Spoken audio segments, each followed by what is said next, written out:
So before we get into it today, I want to do a huge shout out to Taylor Newburn. She made me this awesome piece of duct tape art. Every one of these characters on here are made entirely out of multiple layers of duct tape. That is so cool that like the amount of time and the amount of detail here is baffling. And I'm very impressed by this. She got my favorite Pokemon, my favorite Mario brother, and my favorite Ninja Turtle. That is probably the coolest piece of fan art that anyone could ever receive.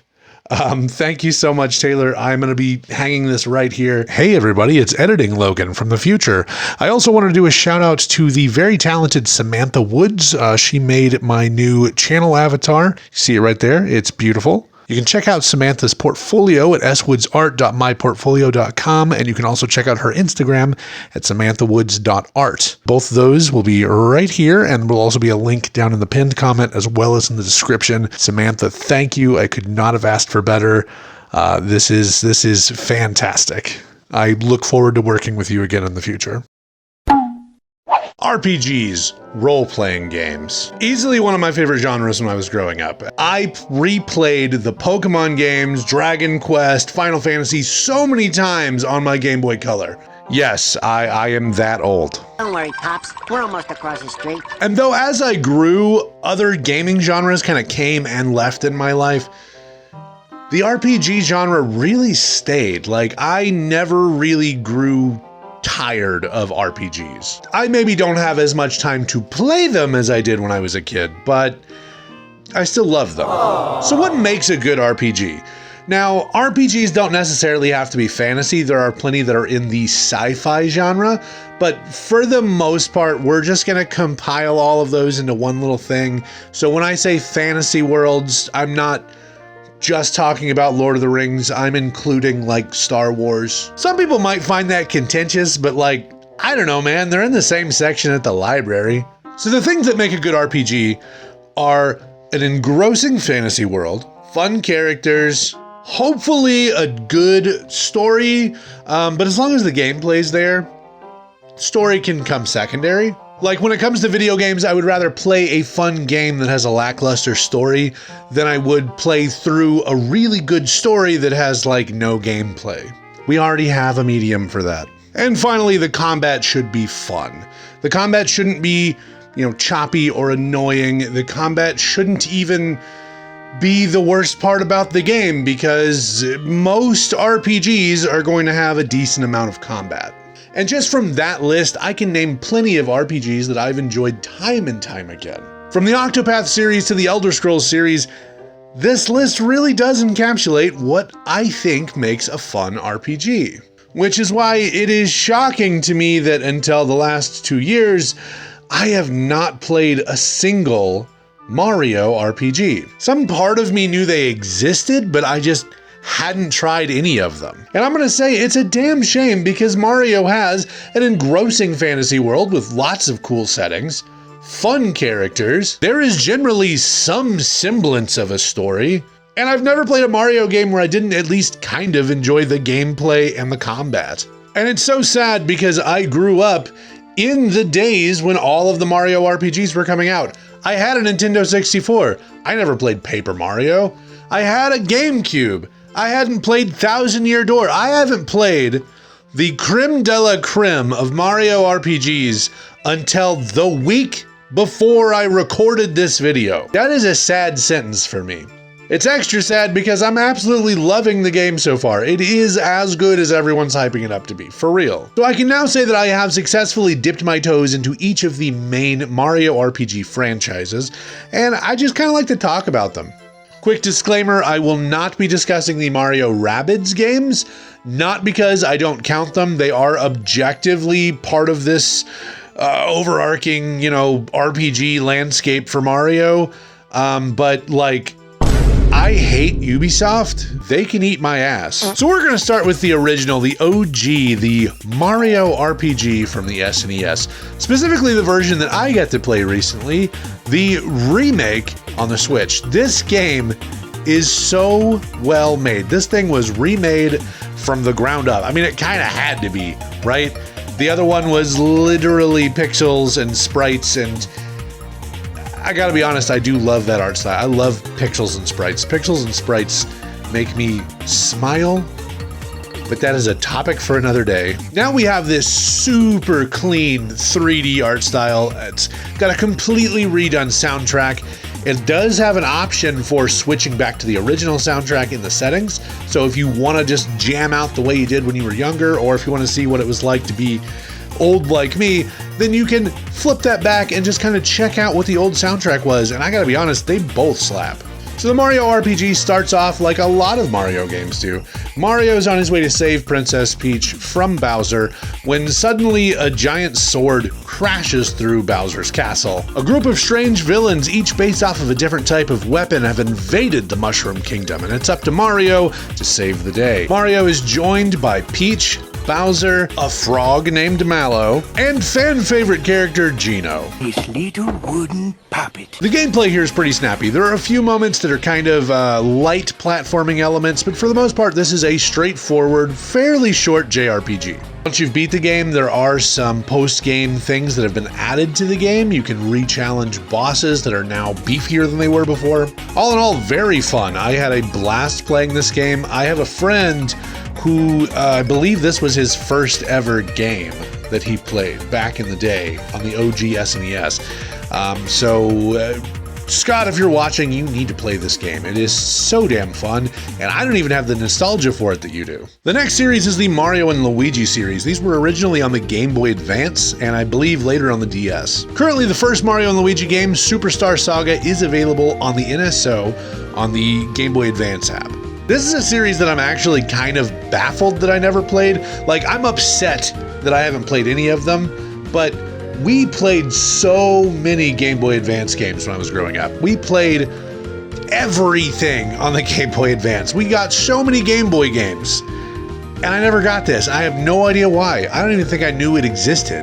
It upsets me. It really does. In this game, delegates from the Bean Bean Kingdom, or so you thought, show up and turn Princess Peach's words into bombs.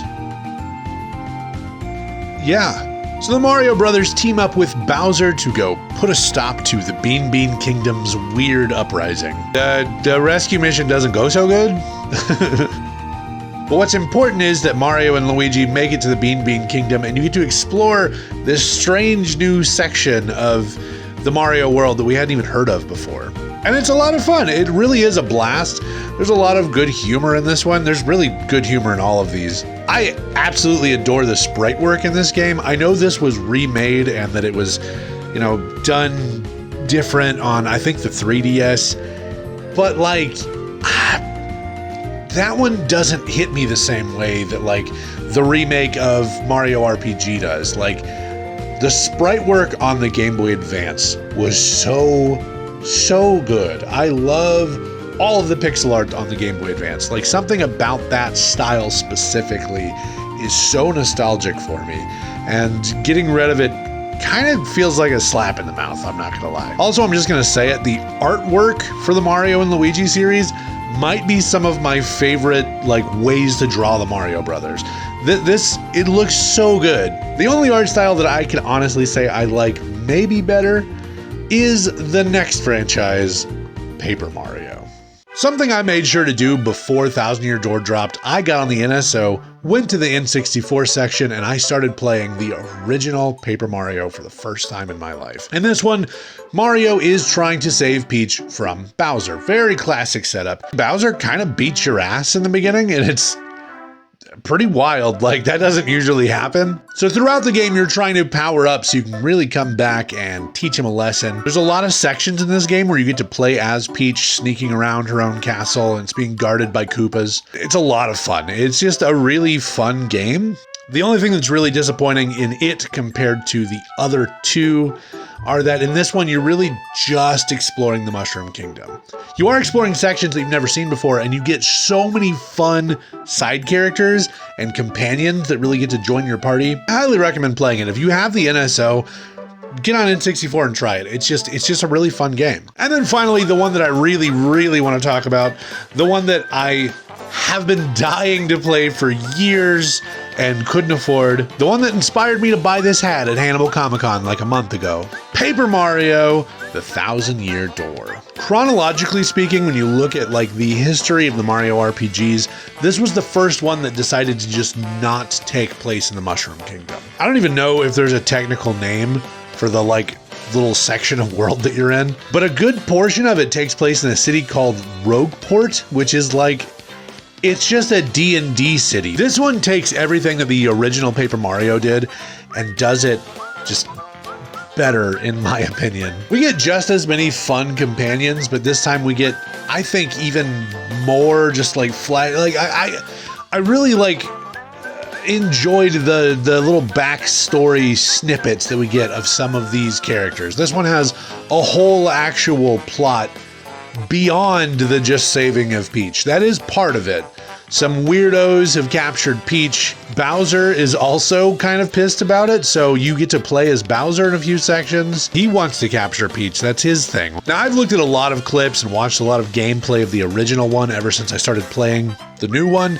I hadn't before because, spoilers, but now that I've started playing, I really wanted to get a comparison, and oh my God, I cannot begin to tell you how pretty this game looks and how smooth it runs on the Switch. I know a lot of people have complained that it works at a 30 FPS, but as pretty as it looks on a system as strong as the Switch is, it's really damn good. Like, you can't really tell the frame rate, I don't think. Like, I've played plenty of games where the frame rate drops, but when it's just a smooth the whole time, I don't think frame rate's that big of a deal. I think a lot of people just need something to cry about. Now, I'm not super far in this game, so I'm not going to really go on to it. I'm just going to kind of talk a little bit about it like I did the other ones. I just want to point out that this one got the same absolutely gorgeous treatment that the Mario RPG game got. This game got a complete top-down rehaul. It got all kinds of new cool assets, new facial expressions. They redid the entire soundtrack just like they did in the other one. Also, something that's really fun for me personally to point out is it's still Charles Martinet's voice in this game. They used the clips from the original game, and I think, in fact, they used extra clips that weren't in the original game. And so you get one more, at least for the time being, one more Charles Martinet Mario, and I think that alone is so special to me. I'm not saying that that one thing should get everyone to go buy this game, but at the same time, like, it is a really fun game. So, like, maybe buy it. It's pretty cool. I've also seen some discourse online about it being a full price game when it is a remake of a 20-year-old game. But the thing is, it's not like an up-res. It's not like the way they did Pikmin 1 and 2. They released both of those together. I think it was like $30 for the 2-pack. That was just an up-res port. Or even like that remaster of Metroid Prime. I think that one was like $40 maybe. But this game is like a complete remake. Like, they did all the things, they added some things. Like, I don't know, maybe I'm biased because I like RPGs, I like Mario, but like, it does feel like it's worth what I spent currently playing it. I don't know. If the price is a deal breaker for you, then I think that's totally valid. But I just want to say, for anyone that's on the fence, I think it's worth it. Personally, I think this feels like a new game. This doesn't feel like a remake of a game. This looks like modern Paper Mario games. This plays like a new game. It's good. It's really good. I wish that the clips that I recorded really did it justice, because I feel like they don't. I cannot stress how much I'm enjoying this game. All I know for sure is that I'm gonna have to play Origami King now. That's kind of just, it's gonna have to happen. Anyway, that's about it. I hope you guys liked this video. Maybe when I finish Thousand Year Door, I'll do more of a full breakdown of the whole thing, do a little review. But for the most part, I just kind of wanted to talk about Mario RPGs. I have a few friends that didn't realize there were Mario RPGs. So this is kind of for them as much as it's for whoever finds this entertaining. I don't know. Thank you guys for watching. If you enjoyed this, please like, subscribe, all that other nonsense. See you all next time. Be kind to each other.